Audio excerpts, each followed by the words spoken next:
the 7-step goal setting process. Number 1, decide exactly what you want. Be specific.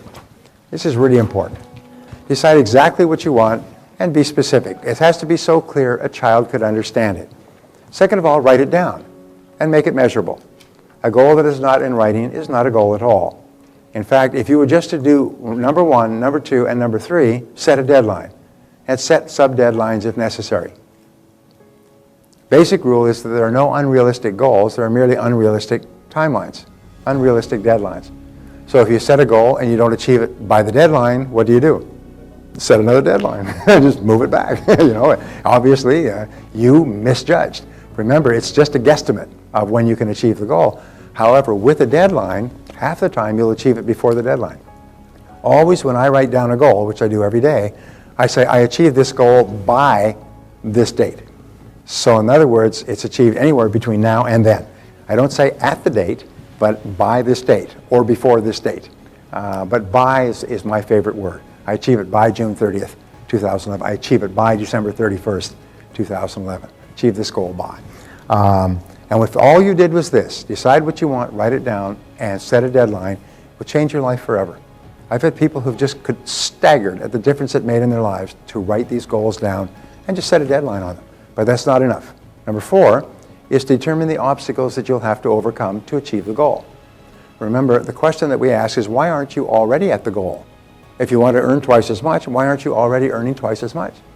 What's the reason? What's holding you back? What's the constraint or the obstacle that's stopping you? Now, in 80% of cases, the 80-20 rule applies here. In 80% of cases, the obstacles between you and your goals are inside you. They're internal. They're not on the outside. So the mark of the superior person when they have a problem is they always say, what is it in me that's holding me back? What is it in me that's holding me back? Is it a lack of discipline, lack of time management, lack of a skill, lack of the ability to perform a particular area? What is it in me that's holding me back? And when you start with yourself, 80% of the time you'll say, well, this is my great problem. I have a book called Eat That Frog, which goes 21 great ways to stop procrastinating and get things done faster. It's based on 30 years of research into time management condensed into a little book. How many people have read that book? It's a good book. It's a life. It transforms people's lives because the number one obstacle in many cases is procrastination, and it shows you how to develop the habit of getting on with it and starting your most important task and just getting it done. And when you get into the habit of determining your most important task and then just doing it, your whole life explodes. Because after that, you start to get everything done.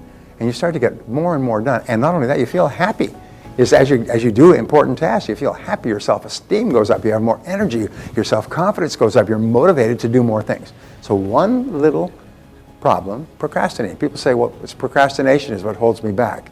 It's taking the first step. Well, if you can overcome that, which is a learnable skill, you learn to procrastinate, by the way, by default. So what you do is you say, well, I'm going to overcome procrastination.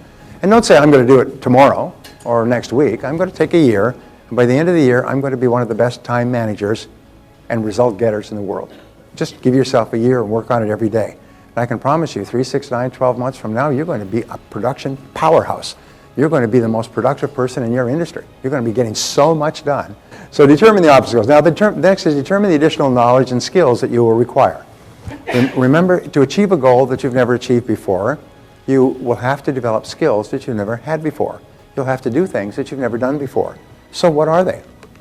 And here's the great breakthrough thought that changed my life at the age of 23, is that all business skills are learnable. You can learn any skill you need to learn, whether it's prospecting, presenting, closing, hiring, borrowing money, building businesses, marketing. You can learn any skill you need to learn. They're all just learnable skills. They're just laying there. But the point is that you can learn this stuff. Number 6, determine the people whose help and cooperation you will require. Who are they? Whose help and cooperation you will require. And then assemble all these details into a plan, organize the plan, and get started. Now, a plan is merely a list.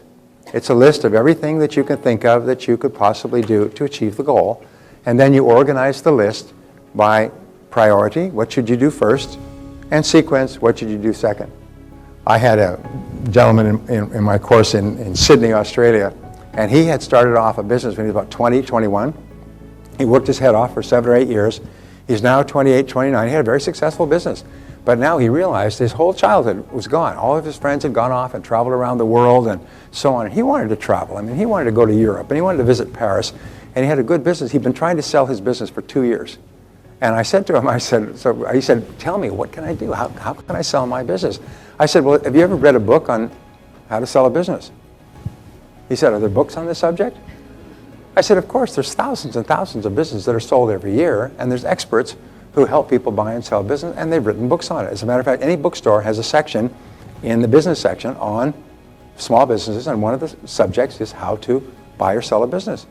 The difference between successful, happy people and unsuccessful, unhappy people is successful, happy people have clear values. They know what's important to them, and they know what's important to them in order. For example, my highest value has always been my family, no matter how hard I work. I never have budged from that. My family always takes precedence over everything else. There's never even a question. No finance, no work, no travel, no anything else. And when you're absolutely clear about what your values are and in order, then it's easy to make decisions because that's what's right or wrong for you. And each person can have their own values as long as they are your true values. Now, how do you tell what your true values are? We could spend a whole afternoon on this, but what do we tell who are true values? Well, how do we tell our true values? Well, the answer, it is only by what you do under pressure. You can always tell what your values truly are by what you do under pressure. When you have to make a choice between one or another, you always choose what is most valuable to you. You always choose what is most important to you. So you can think about when I was under pressure, what did I do? Did I stay at the office all night and miss my child's graduation or football game or recital? Well, then what I proved to myself under pressure was that my job is more important than my family. So you can always tell when you're forced to choose what your values are. And sometimes by just simply changing your values and saying, no, from now on, I will always make this choice, you become a different person. You become a different person. And when you live consistent with your values, your self-esteem goes up, your self-confidence goes up, your self-image improves, you feel happier, more positive about yourself. A good friend of mine once said that all problems in life can be solved by a return to your values, by going back to what was true for you. The greatest of all human values, of course, is integrity. But what I've learned about integrity is the overarching value that guarantees all the others. Integrity means that you live consistent with all your other values. Is you always tell the truth, you always live in truth, you always speak the truth, and whenever you deviate from your own personal integrity, you'll always feel uncomfortable, frustrated, angry, and so on. So when you go back to the main value in living in truth, for you, you start to feel happy again, and everything starts to flow. So here's the third question, is what would you do, how would you spend your time if you learned today that you only had 6 months left to live? Imagine the doctor came to you with the final assessment and said, you're going to enjoy fabulous health for 180 days, and on the 181st day, because of a terminal illness, you'll drop stone dead.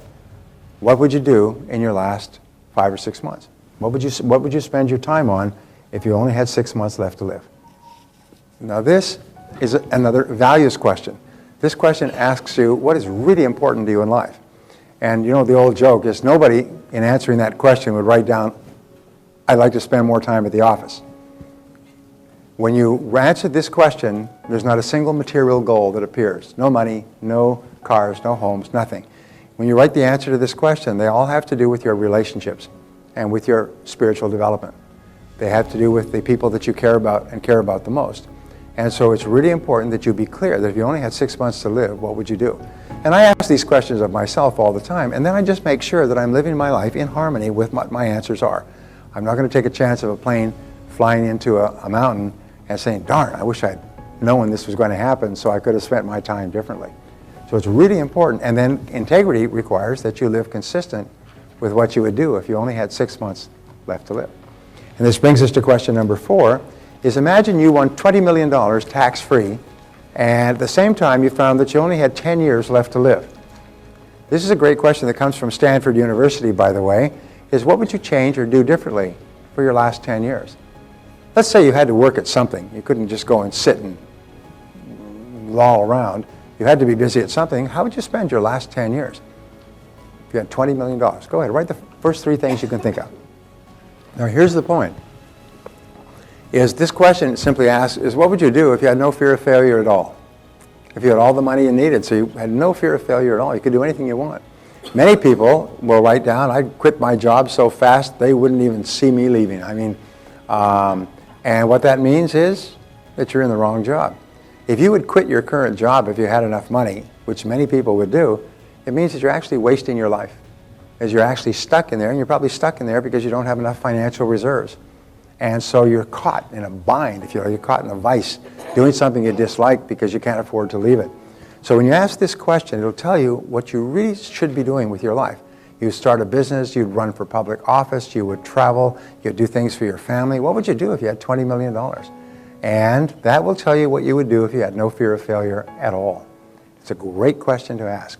And whatever you would do as an answer to this is possible for you. It may not be possible tomorrow, but it's possible for you sooner or later. So what you do is you say, well, this is what I would really like to do. If I had all the money I needed, this is what I'd like to do. Now, how can you begin adjusting your life so you do that? People often say, well, I want to start my own business, so I wouldn't have to be answerable to anybody, but I don't have enough money. Well, nobody has any money. There's 1,001 businesses you can start for less than $100. There's a book on the book stands. Go and buy the book. 1,001 businesses you can start for less than $100. You can start a business out of your home with a computer. You can start it with going to scrap meets. You can start it with services. You can start it with what you cannot imagine. So don't say I don't have any money. If you don't have $100, well, okay. So number 5, what have you always wanted to do but been afraid to attempt? What have you always wanted to do but been afraid to attempt? You've admired other people who've done it. You've looked up to other people who've done it. You wished you could do that sort of a thing. Bungee jumping, deep sea diving, starting a business, running for office, writing a book, getting it published, becoming a public speaker, becoming a singer. What have you always wanted to do but been afraid to try it?